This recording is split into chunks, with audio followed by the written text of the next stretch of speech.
कामचोर बहू। कांता बहन की दो बहुएं थीं, बड़ी कल्पना और छोटी प्रिया। कल्पना का जैसा नाम वैसा ही काम। सारा दिन कल्पनाओं में रहती, ना कोई काम करती ना कोई धाम। अरे कल्पना बहू, जरा अच्छी सी चटनी पीस दे, आज कुछ मजेदार खाने का मन है। पेट में जलन हो जाएगी माँ जी बुढ़ापे में, और वैसे भी मेरा काम करने का वक्त शाम का है, अब प्रिया को ही बोल दो।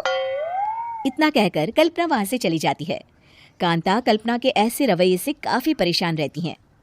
मैं बना देती हूँ माँ चटनी, ऐसा बोलकर प्रिया माँ को चटनी बनाकर प्लेट में खाने को देती है कि तभी वहाँ कल्पना आ जाती है। अरे वाह चटनी, जरा चक्कर तो देखूं, बड़े दिन हो गए। अरे नहीं बहू, तू तो रहने ही दे चटनी खाना, पेट में जलन हो जाएगी। इतना कहकर कांता और प्रिया दोनों हंसने लगते हैं। कल्पना सारा दिन या तो मोबाइल में यूट्यूब देखती या फिर सोती रहती। उसका कमरा भी बिखरा और गंदा रहता। एक दिन कल्पना का पति अशोक उससे कहता है, अरे कल्पना, जानवर भी उस जगह को साफ कर लेता है जहां वो बैठता है, तुम तो इंसान हो, कैसे इतने गंदे कमरे में रह लेती हो? देखो सारा सामान यहाँ वहां बिखरा पड़ा है। ज्यादा अपनी माँ का बोल ना बोलो। हाँ, कमरा तुम्हारा भी तो है, गंदा लग रहा है तो साफ कर लो। पता नहीं तुम्हारे साथ मैं कैसे जिंदगी बिताऊंगा।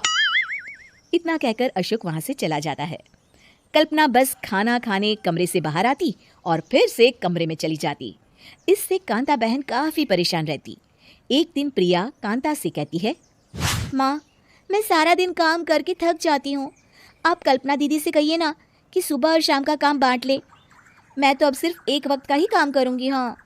अरे तू वो भी ना करना, एक बहू तो कामचोर थी ही, दूसरी भी आ गई काम ना करने के बहाने लेकर। तभी वहाँ प्रिया का पति रमेश आ जाता है। माँ, मैं देख रहा हूँ भाभी कोई काम नहीं करती, प्रिया सारा दिन घर और रसोई का काम करती है, अब कुछ करो ना माँ। कांता मन में कुछ सोचती है और कल्पना के पास जाती है।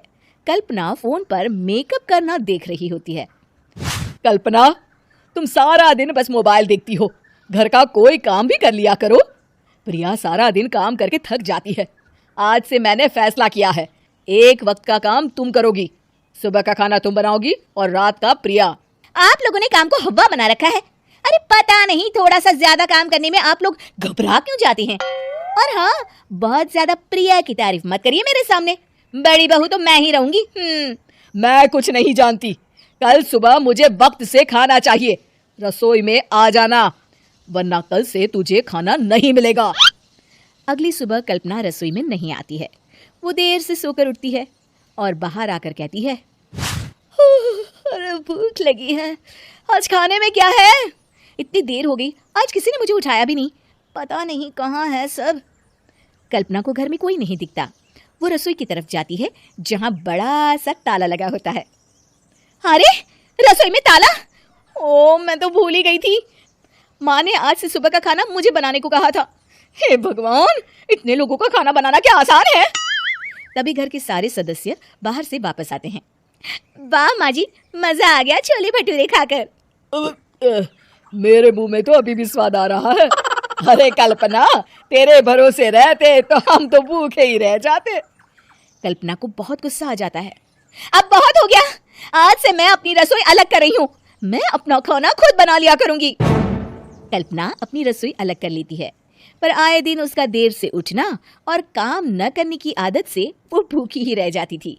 उसी के सामने घर के लोग अच्छे अच्छे पकवान खाते और कामचोर कल्पना को जैसे तैसे ही खाना बनाकर खाना पड़ता। पर एक दिन तो हद ही हो गई। माँ, दीदी आज सुबह से कमरे से बाहर नहीं निकली, हमें जाकर देखना चाहिए। सो रही होगी कामचोर कहीं की, पर तुम कहती हो तो चलो देख लेते हैं उसे।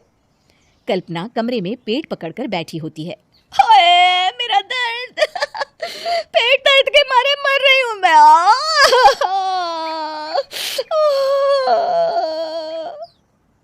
अरे दीदी, क्या हुआ? पेट में दर्द क्यों हो रहा है?